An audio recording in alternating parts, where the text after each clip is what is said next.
Thursday the 30th of June 1988. It was Grandma's birthday and it thundered all night. Terrible.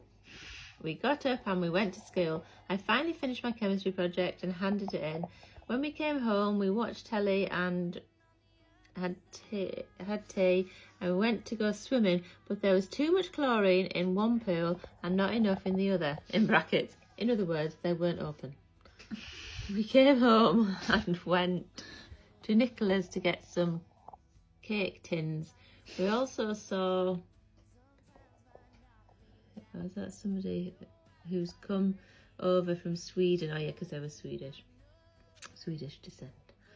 We watched telly in the, I don't know what that says, I can't actually read my writing. We watched telly in the thunder and I read my something book. Adventure book. Not sure we came. I'm going to read this, Kirsty. We went to Dad went to work and we went to bed. Normally what happens.